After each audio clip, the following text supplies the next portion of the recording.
this is an iHeart podcast. Guaranteed human. Amazon Health AI presents Painful Thoughts. Why did I search the internet for answers to my cold sore problem? Now I'm stuck down a rabbit hole filled with images of alarmingly graphic sores in various stages of ooze. I can clear my search history, but I can never unsee that. Don't go down the rabbit hole. Amazon Health AI gets you the right care, fast. Healthcare just got less painful. This is Jacob Goldstein from What's Your Problem? Running a business is hard enough. Don't make it harder with a dozen apps that don't talk to each other. One for sales, another for inventory, a separate one for accounting. That's software overload. Odoo is the all-in-one platform that replaces them all. CRM, accounting, inventory, e-commerce, HR, fully integrated, easy to use, and built to grow with your business. Thousands have already made the switch. Why not you?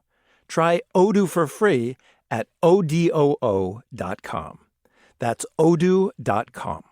People at work supported me while I was going through treatment by not treating me like somebody who was going through treatment.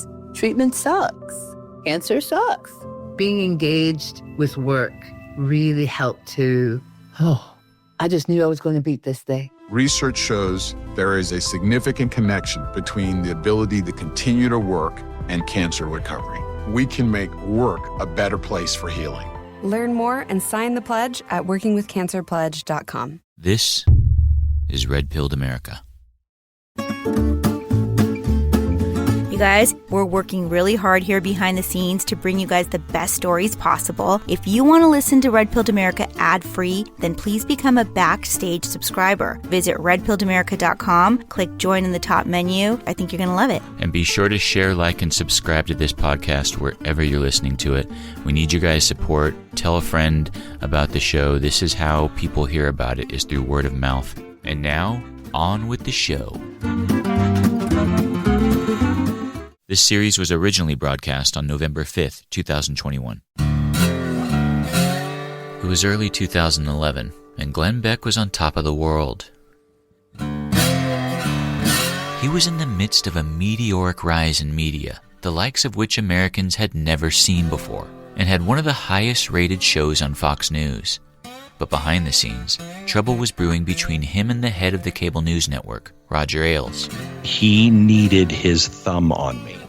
He had to have a way to have a thumb on me, and he had nothing.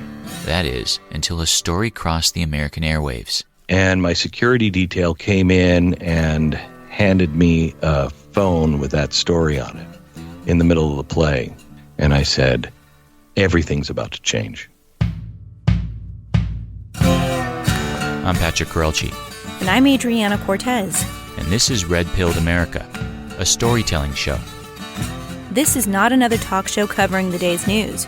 We're all about telling stories. Stories Hollywood doesn't want you to hear. Stories the media mocks. Stories about everyday Americans that the globalists ignore. You can think of Red Pilled America as audio documentaries, and we promise only one thing. The truth.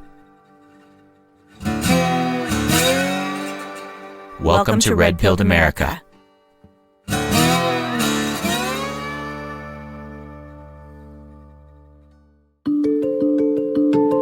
Who is Glenn Beck? The answer really depends on whom you ask. You might be the original Willy Wonka of politics. Is Beck the only loudmouth on TV saying irresponsible things? You've always been an entertainer and performer. This guy is bad for the movement. I, for one, am on the Glenn Beck bandwagon, and I advise you to join it as well. No matter where you land on the political spectrum, it's hard to deny that Glenn Beck is one of the most consequential figures to have ever entered media. Aside from having one of the highest-rated radio shows in the country, he's authored over a dozen #1 New York Times bestsellers and has been inducted into the Radio Hall of Fame. He's dominated cable news, radio, the internet, book publishing, and even live events. Something beyond imagination is happening. America today begins to turn back to God.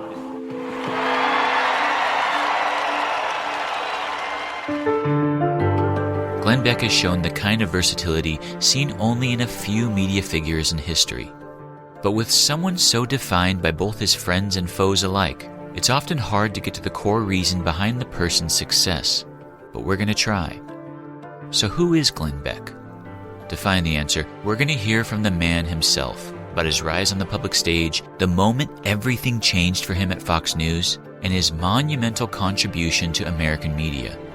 We could do a 10-part series on his storied career, but we're going to try to boil it down to what could end up being his most enduring legacy, one that almost no one has highlighted until now.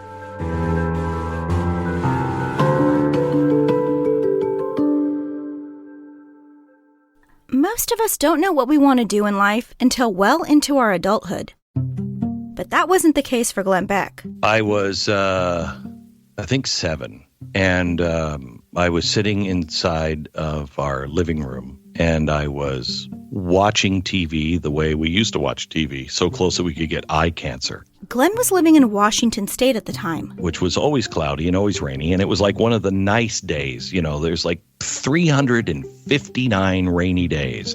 This was one of the nice days in Seattle. And my mom came in from down the stairs, and she saw me sitting in front of the television, and she said, "Turn that off and go outside and play." Glenn did what just about every normal 7-year-old boy would do.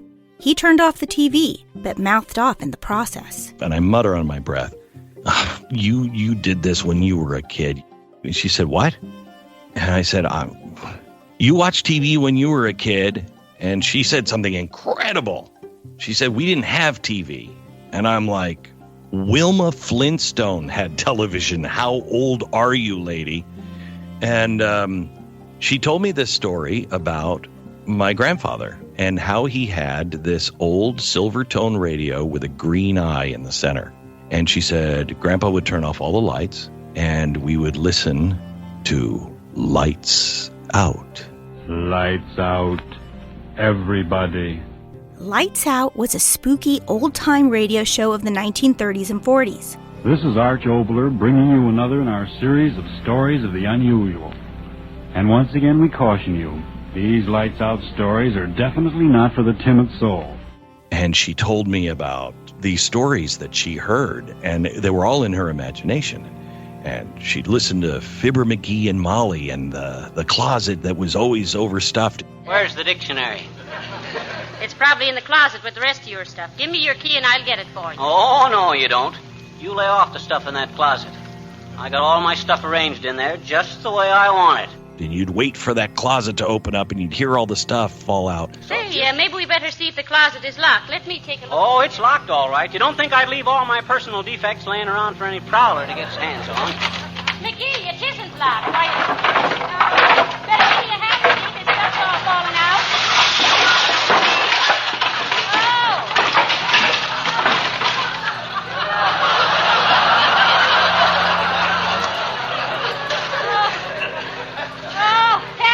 I'm buried alive. Get this junk off of me. Glenn was intrigued by his mother's stories of early radio theater.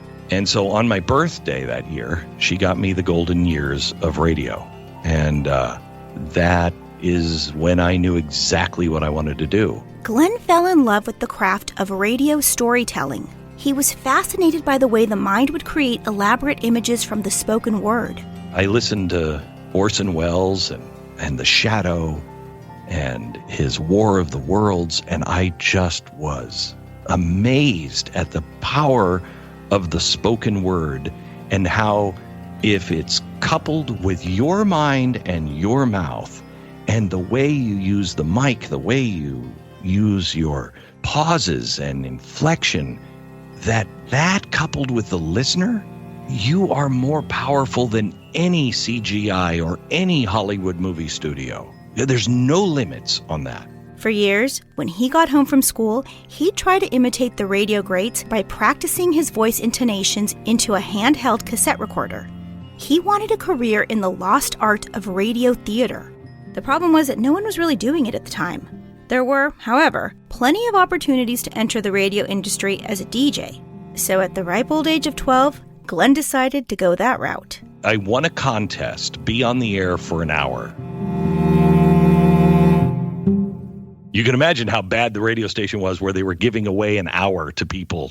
When he arrived to collect his prize, he took his first radio gig very seriously. And I'll never forget, I had everything lined up, and I knew the records I was going to play, and the disc jockey that was normally on, he would just produce it. And most people were like, yeah, man, I just want you to play, Pink Floyd. And I came in at 12, and I had researched the charts, and I knew what is, and I want that song to segue at this point, and I'm going to talk over this. And halfway through at one point, I said, okay, it's coming up. Get ready to segue right here. And he did it, and he turned around, and it's the only time he looked at me the whole time. And he turned around and he went, relax, kid, it's an hour. But I took that tape and went to an even worse station, and they hired me, strangely. And then I went to a college station, and I was working there, and then I went to a Christian station, and I was just like, I'd like more, please. And they actually had me working on Saturdays, but I had to do the noon news. Glenn was just a kid, but was given the task of reading the Russian names of a news flash from the Soviet Union. And I'm 12 years old. I have no idea what's going on in the world. I'm sounding names out on the air. And I mean, it didn't last long, but I did it. Glenn had caught the radio bug, but just a few years later, tragedy struck. Glenn's mother took her own life. He was only 15 at the time.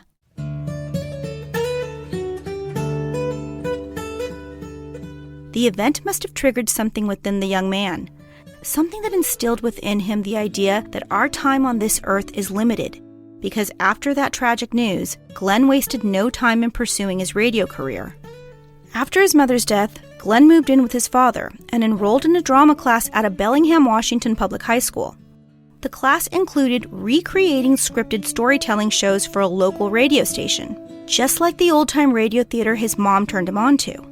She may have been gone, but the impact she made would help guide his life in more ways than one. Before he was even able to drive, Glenn landed a job at a newly launched FM station in Seattle. At 16, I was working for some really, really good people, and they taught me some really critical, crucial things. And then I went into Top 40 radio, and I was an okay DJ, but it was never me. It was always very, very rehearsed, because I'm not a cool kid, you know what I mean? And I was more into the art of it than the actual stuff that people wanted to talk about. Like many of the early greats trying to make it in radio, Glenn floated around from city to city, wherever the job openings would take him. He lived in Provo, Utah, Washington, D.C., Corpus Christi, Texas, and Louisville, Kentucky. Then in 1987, he landed in Phoenix, Arizona, where he partnered with Tim Hattrick, co-hosting a morning zoo-type program, where zany antics are mixed with top 40 music and news of the day.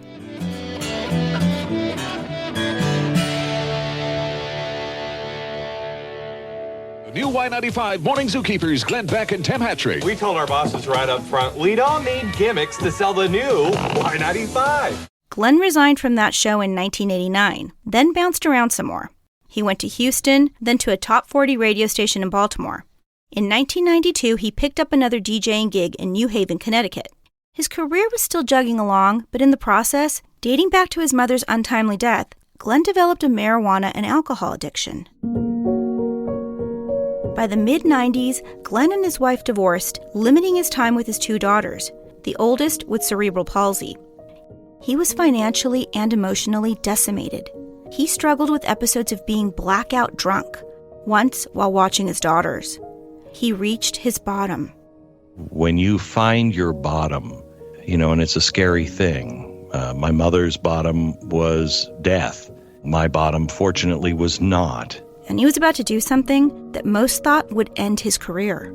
I remember I was feeling sorry for myself. It was a Christmas Eve. My kids, were with their mom. My family had fallen apart. I was living in this, I call it the United Nations. It was this apartment complex that nobody spoke English, except for a couple of loser divorce guys that were like, hey, brother, my life sucks. I know, mine does too.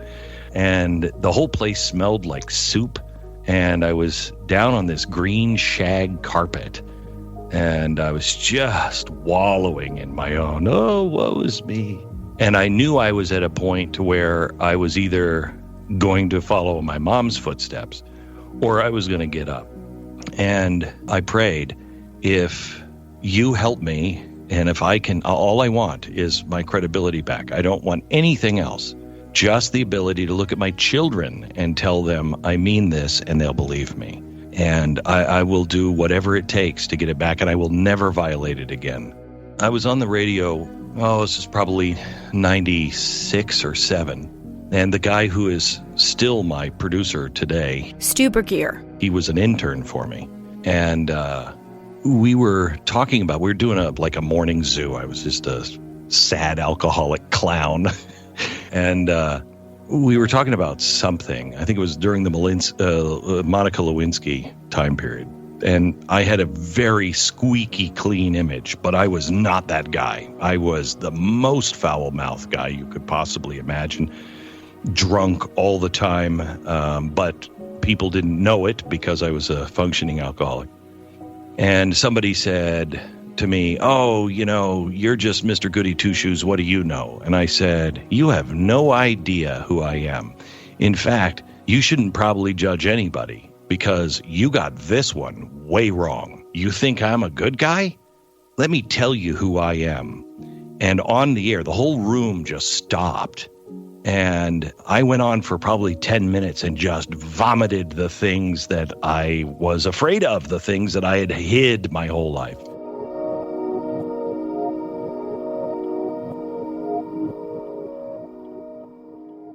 And I turned off the mic and I looked at Stu and I said, well, write this day down on your diary. This is the day Glenn Beck ended his career. And the exact opposite happened. And that's because people responded to Glenn's confessional in a way he never imagined. I met so many people. I would go out and people would say, and they'd always whisper, I can't believe you said all that. I mean, wow, I wish I could say things like that because I've been there. I'm doing that now, or I was there and nobody knows. And I realized we are all the same. It's different places, different things, but we're all the same. The moment lit something in Glenn, and he began to open up again and again on the air. I said it on the air one day. I'd never even said it out loud, that my mom killed herself. And my wife of 15 years had no idea. Over the coming years, Glenn gradually began cleaning up. He started to attend Alcoholics Anonymous. On the air, he began exposing all of the skeletons in his closet. And this newfound philosophy would eventually come in pretty handy. As the new millennium approached, Glenn was slowly becoming a new man. He'd fallen in love again with his second wife, Tanya. He became a Mormon, and he began thinking about leaving the airwaves altogether. Glenn was tired of the silly morning zoo radio format. His dad was a baker. Maybe he could go into his line of work by going to cooking school. I called my dad one day and said, I'm going to get out of radio. And he said, you've known since you were 8. What do you mean you're going to get out of radio? I said, Dad, I've been in it since I'm 12, and I just hate it. And he said, because you're not doing what you want to do. He said, you got to talk about the things and do the things that interest you. And so I thought I'd get into talk radio. At the time, guys like Rush Limbaugh, Don Imus, and Howard Stern were national celebrities.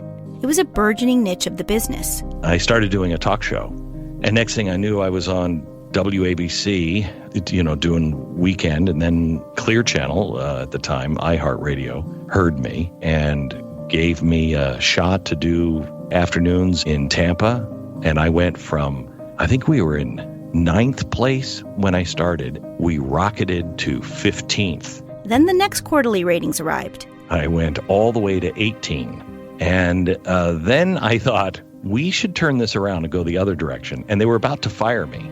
And I had known what I wanted to do, but I had made so many compromises already in the first 8 months because the program director wanted something and the general manager wanted something. And a good friend of mine who now works for me, Dom Theodore, said, dude, you are the best natural talent that I have heard in talk radio. And what are you doing? You're listening to all these other people that if they could do it, they would be doing it. And I thought, they're going to fire me anyway. So Glenn decided to do his own thing, what he'd later call a fusion of entertainment and enlightenment. And 6 months later, we were number one. The transformation of the ratings was just incredible. He was finally getting to apply some of the craft that he'd learned while listening to those golden years of radio recordings, and it was paying off. His mom must have looked down and felt enormous pride. His success led Premier Radio Networks, the leading radio syndicator in the country, to hire Glenn to replace radio personality Dr. Laura in some of their markets. The job was supposed to start in January 2002. Then September 11th happened, and I went on. As I came in this morning, I don't know about you, but it all seemed so surreal. America became a different place after September 11th, 2001, and Glenn Beck's candid style was just what America wanted, full of passion, a quest for truth, and delivered with the craft of a master storyteller. Stu called me. He said, "Did you see the news?" As we were on the phone, we both watched in horror as a second plane hit the World Trade Center.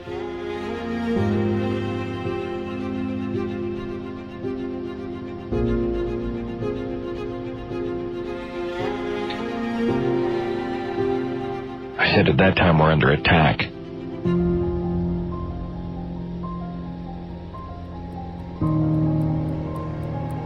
They're going for icons. They want to take down the World Trade Center.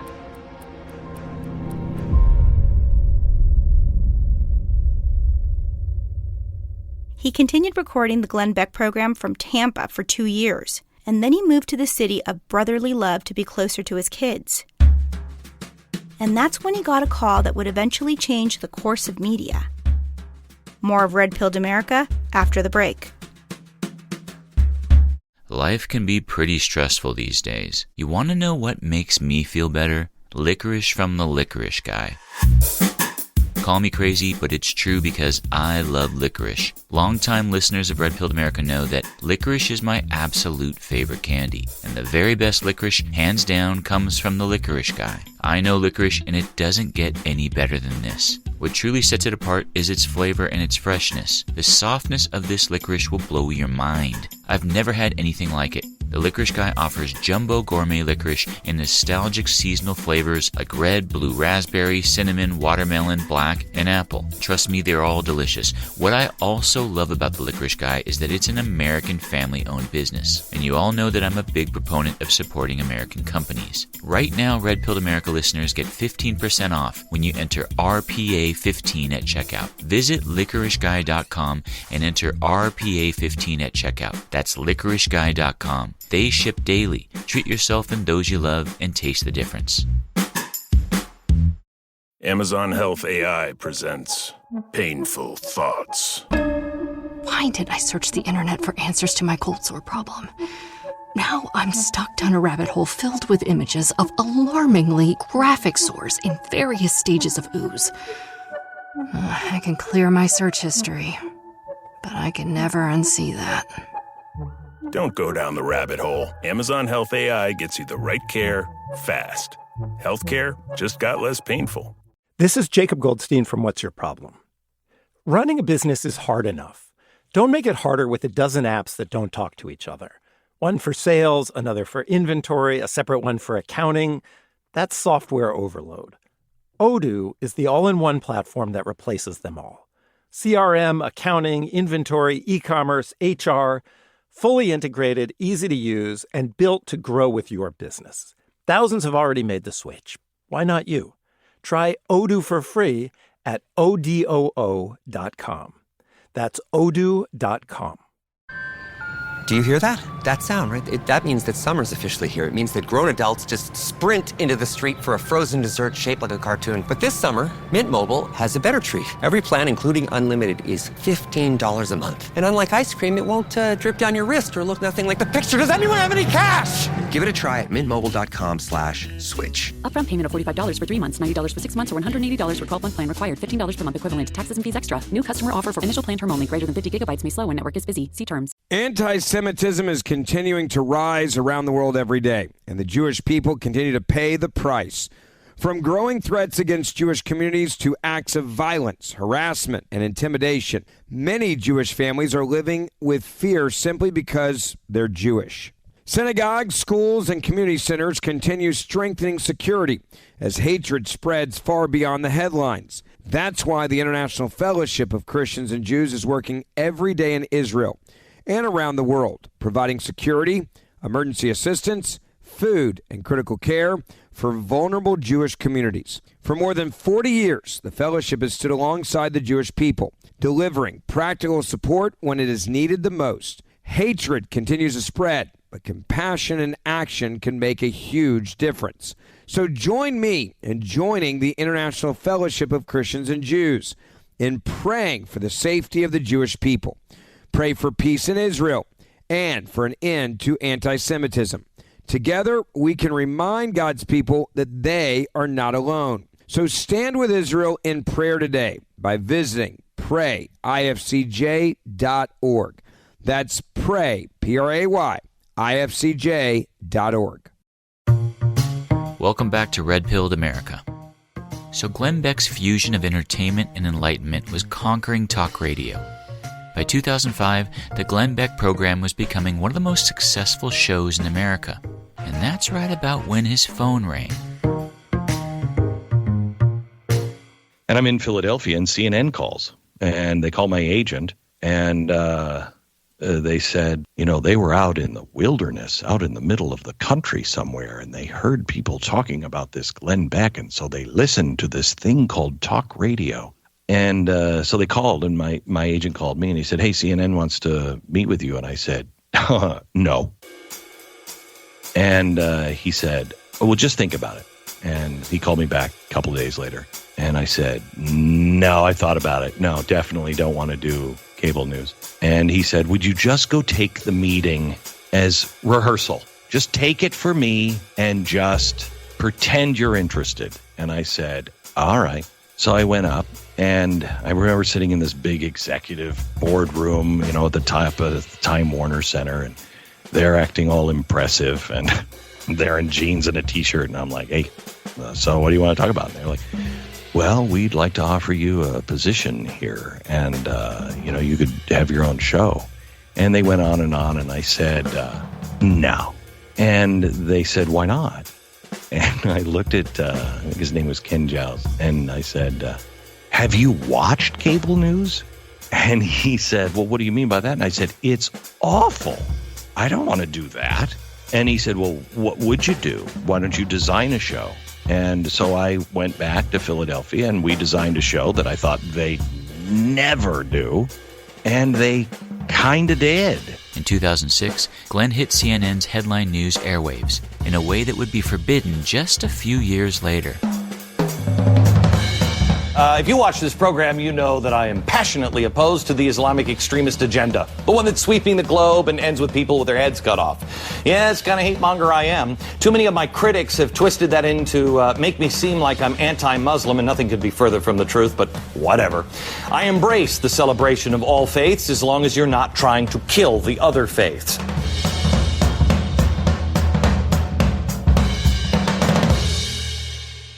They made me a better broadcaster because they made me work for every single fact.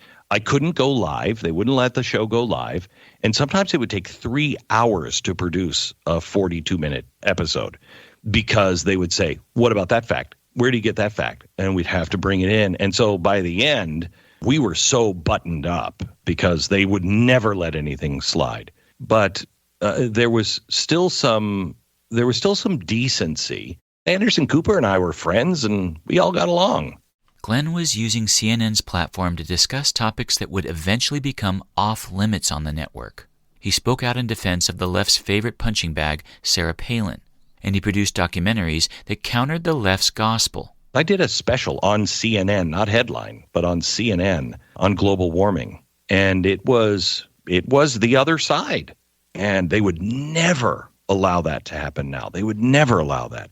I did something on Muslim extremism, the difference between Islam and Islamicists, and showed video of what was happening in the Middle East, what they were saying in their own language about Jews and everything else. Remarkably, CNN was letting him do his thing. But Glenn did see some glimpses of what the network would later become. I remember Christian Anampour was the head of the Middle East desk. And somewhere I have on tape, I recorded these conference calls because it was so unbelievably anti-Israel. I was astounded. The elevator rides were the longest rides of my life. I mean, everybody would be happy and laughing, and then ding, the door would open, and I'd be standing there, and everybody would just stop. And then we'd ride for 5 floors or whatever, and I would get off, and then you'd hear people talk again as they were going up. After a year into his 2-year contract, Glenn began looking for a way out. You know, I wanted to do something maybe HBO or something. I was more interested in the entertainment than all the rest.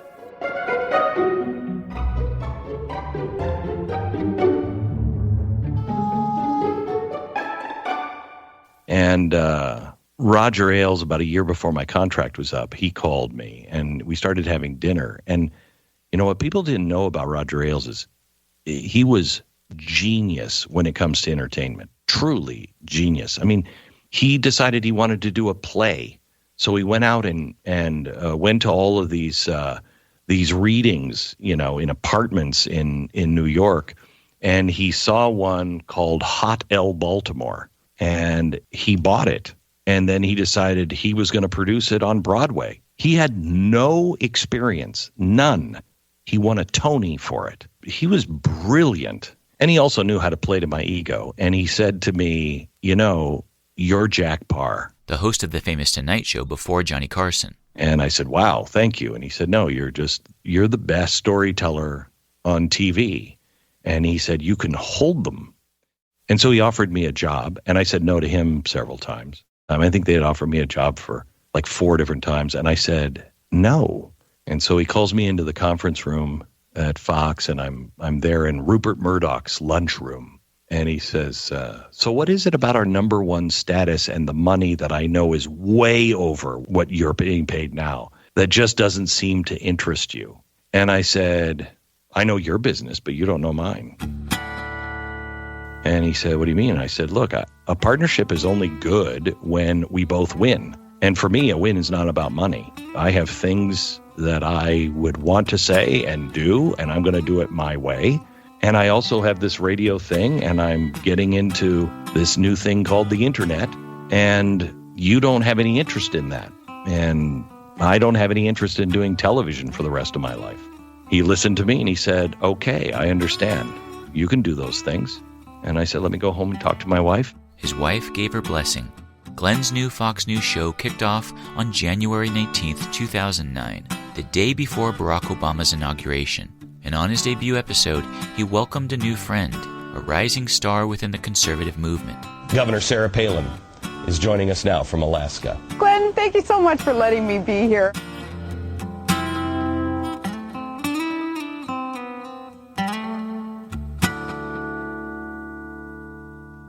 Glenn's Fox News show became a phenomenon almost overnight. He was doing something that no one had done before. You get what you pay for. You might have heard that saying applied to a bargain, but I'm going to show you how this idea works when it comes to economic advice from the government or economists. I'm going to start with Ben Bernanke. Back in March 2007, he said, quote, the problem in the subprime market seems to be likely contained. Oops. Unlike every cable news program before and after, his show wasn't about sound bites and quick gotcha moments. He was spending entire episodes on one topic, using an old-fashioned chalkboard and the tried-and-true technique of storytelling to explain complex issues. I told you that we were going to talk about these things. We're going to talk about Obama, the left, internationalists, graft, acorn-style organizations, revolution and hidden agenda. O-L-I-G-A-R-H.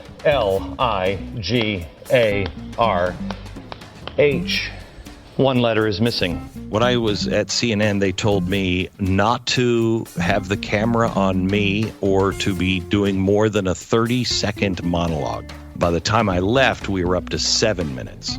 Fox told me no more than 12 minutes. And by the end, I was at 42 and a half minutes. And nobody had really ever done that before. And he used his time effectively. Glenn was one of the few on cable to fully indict the Obama regime's radical socialist intentions. But the problem is there are more radicals surrounding this president. You must remain focused. You're fighting for the Constitution. And gang, we're not even at the beginning of round one. As I told you, this fight is not going to be fought with guns. This fight is going to be fought with the truth. When the Tea Party began to take root, he worked with Sarah Palin to help grow the burgeoning movement. When I knew we wanted to honor our military, I didn't want to have a military person. I wanted to have a dad or a mom. And that's why I picked up the phone and I called a mom. And she's speaking to you today as a mother of someone in the military. Ladies and gentlemen, Sarah Palin. Thank you. Are you not so proud to be an American? Glenn's appearances on Fox News were not just a boring discussion of the day's news stories. He was actually saying uncomfortable truths on a big corporate media platform that often punishes that action. This president, I think, has exposed himself as a guy over and over and over again who has a deep-seated hatred for white people or the white culture. I don't know what it is. This guy is, I believe, a racist. But it was his exposing of a radical within the Obama White House that made him enemy number one of the Marxist left and the media. Today, we're going to start highlighting one of our czars. Here's czar number one. The first stop is Van Jones. More of Red Pilled America after the break.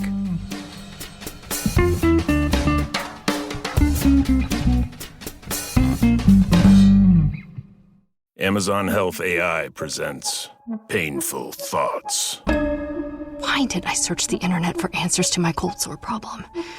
Now I'm stuck down a rabbit hole filled with images of alarmingly graphic sores in various stages of ooze. I can clear my search history, but I can never unsee that. Don't go down the rabbit hole. Amazon Health AI gets you the right care, fast. Healthcare just got less painful. This is Jacob Goldstein from What's Your Problem? Running a business is hard enough. Don't make it harder with a dozen apps that don't talk to each other. One for sales, another for inventory, a separate one for accounting. That's software overload. Odoo is the all-in-one platform that replaces them all. CRM, accounting, inventory, e-commerce, HR, fully integrated, easy to use, and built to grow with your business. Thousands have already made the switch. Why not you? Try Odoo for free at odoo.com. That's odoo.com. Anti-Semitism is continuing to rise around the world every day, and the Jewish people continue to pay the price. From growing threats against Jewish communities to acts of violence, harassment, and intimidation, many Jewish families are living with fear simply because they're Jewish. Synagogues, schools, and community centers continue strengthening security as hatred spreads far beyond the headlines. That's why the International Fellowship of Christians and Jews is working every day in Israel and around the world, providing security, emergency assistance, food, and critical care for vulnerable Jewish communities. For more than 40 years, the fellowship has stood alongside the Jewish people, delivering practical support when it is needed the most. Hatred continues to spread, but compassion and action can make a huge difference. So join me in joining the International Fellowship of Christians and Jews in praying for the safety of the Jewish people. Pray for peace in Israel and for an end to anti-Semitism. Together, we can remind God's people that they are not alone. So stand with Israel in prayer today by visiting prayifcj.org. That's pray, P-R-A-Y, IFCJ.org.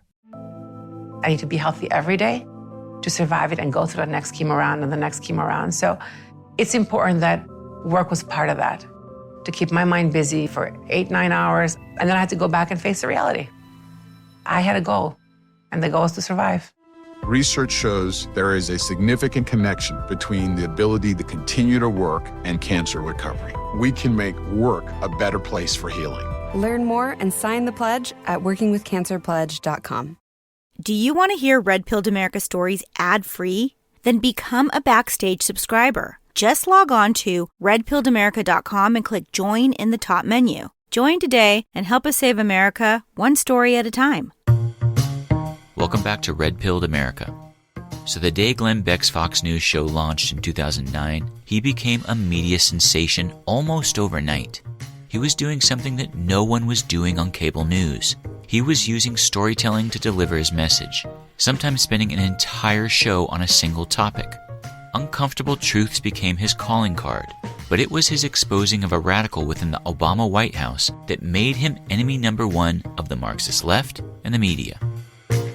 There are nearly 36 of these czars. They don't answer to anybody. They are special advisors to the president. They are advising our president. Who are they? What do they believe? What are they advising the president to do? Today, we're going to start highlighting one of our czars. Here's czar number one. The first stop is Van Jones. He is a self-admitted communist. He is a self-admitted radical who he has said in his own words, and we have shown you the tape, he wants to fundamentally change America. Glenn wasn't wildly pontificating about Obama's Green Czar Van Jones. He was using the radical's own words to expose his intentions. Well, Van Jones didn't like the attention, and behind the scenes, he began using his activist organization, Color of Change, to attack Glenn Beck by targeting his advertisers. Most of the storm was about Jones's founding in 2005 of the group Color of Change, which has thus far stripped 57 advertisers from the Glenn Beck Show. But Glenn didn't back down. We're so delighted to be able to recruit him into the White House. We've been watching him really he's not that old, but for as long as he's been active out in Oakland and all of the ways that he has, the creative ideas that he has. And so now we have captured that. So they've been following Van Jones' career since Oakland. Wow. That doesn't fit with the he's changed since Oakland and no longer a communist thing. Because when he was in Oakland, according to their timeline, he was a communist. Glenn's methodical exposés on Van Jones would eventually lead to his resignation. Van Jones, the president's green job czar, at about 12:12 a.m. he resigns. At least that's when we're notified of his resignation. The resignation sent shockwaves through the mainstream media.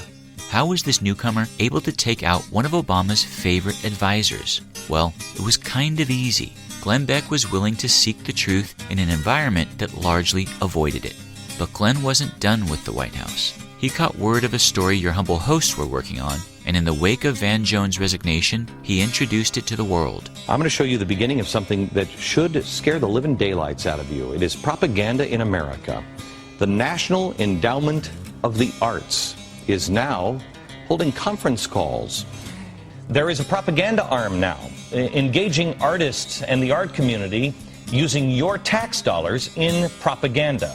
The people involved in a conference call, including the White House, knew that this was on the fence, if not outright illegal. They knew for sure that this would outrage you if it would ever get out. Well, it did, because of the gentleman who is on with us, Pat Corielch. And again, unbelievably, the Obama administration's use of federal tax dollars and the administration's efforts to fund artists chosen to promote the president's policies through the National Endowment for the Arts has forced the resignation of a top NEA official. By the way, the left blogs are calling this Glenn Beck has another scalp. I want you to know, I personally find that offensive. I think that's demeaning to Native Americans. In many ways, Glenn was becoming bigger than Fox News. On every platform he entered, he commanded an audience. And it wasn't only because he was entertaining or enlightening, he'd become effective, extraordinarily effective. And it was just too much for corporate media to take. It was foolish of me to think that people would be honest in that industry. And I really thought if I showed people what the truth was, that somebody in the newsroom would go, I hate this guy. But, is that true? That didn't work. The American people did, but that didn't work on the newsrooms. And I think that's where everybody started to pivot to, I don't care what the truth is. This is my truth. Corporate media could not handle the uncomfortable truths on its airwaves. So began its war on Glenn Beck. The modern-day cancel culture was born.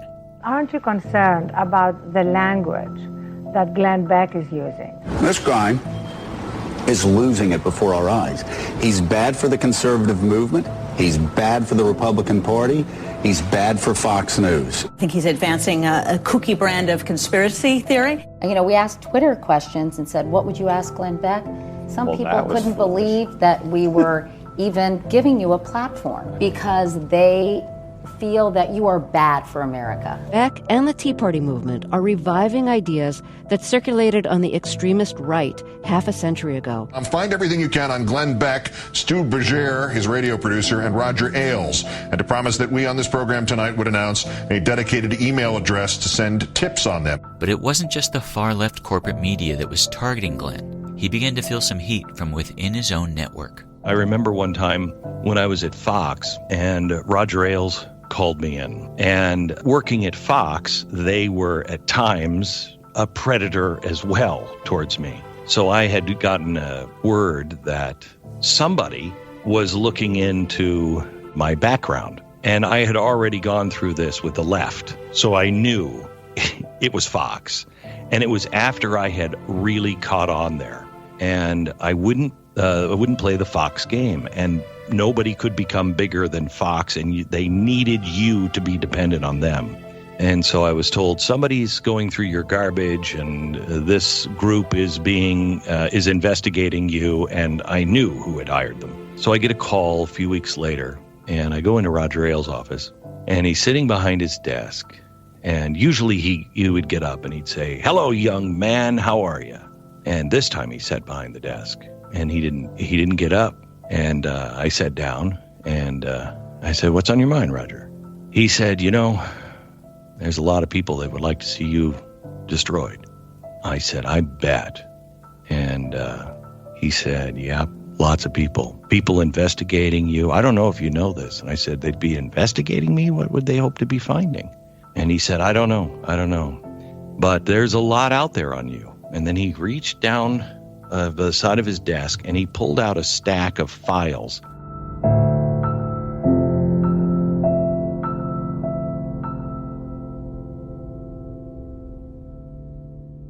I, to this day, am convinced it was like, reports or something else from something entirely different. And he put them on his desk, and then he almost petted it like it was a cat.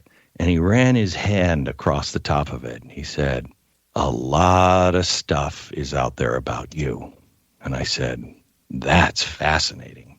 I said, "The great thing is, I don't have anything to hide because I've already said it all." This was the gift of Glenn's early on-air confessionals. And he said, "Well, Glenn, it's always a shame when a man is married to a wonderful woman like your wife."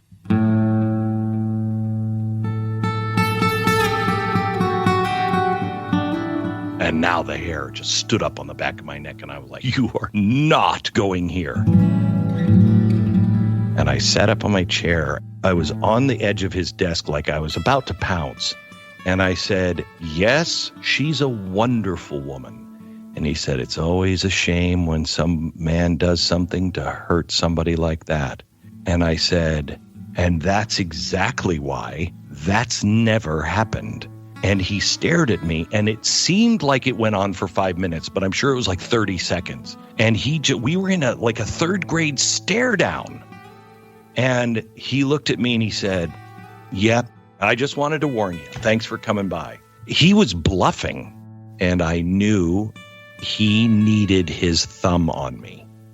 He had to have a way to have a thumb on me, and he had nothing. That is, until a story crossed American airwaves. I was strangely at a Broadway play, And my security detail came in and handed me a phone with that story on it in the middle of the play.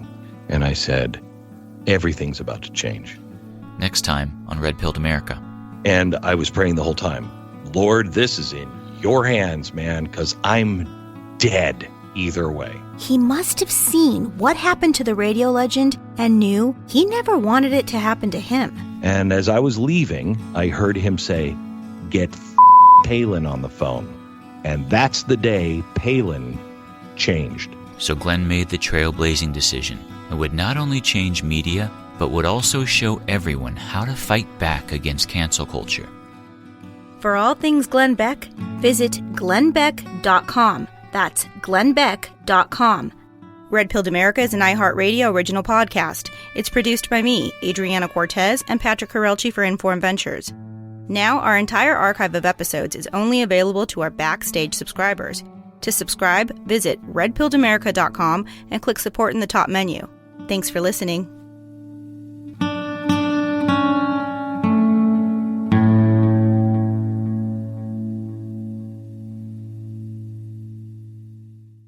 This is Jacob Goldstein from What's Your Problem? Running a business is hard enough. Don't make it harder with a dozen apps that don't talk to each other. One for sales, another for inventory, a separate one for accounting. That's software overload. Odoo is the all-in-one platform that replaces them all. CRM, accounting, inventory, e-commerce, HR, fully integrated, easy to use, and built to grow with your business. Thousands have already made the switch. Why not you? Try Odoo for free at odoo.com. That's odoo.com. People at work supported me while I was going through treatment by not treating me like somebody who was going through treatment. Treatment sucks. Cancer sucks. Being engaged with work really helped to, I just knew I was going to beat this thing. Research shows there is a significant connection between the ability to continue to work and cancer recovery. We can make work a better place for healing. Learn more and sign the pledge at workingwithcancerpledge.com.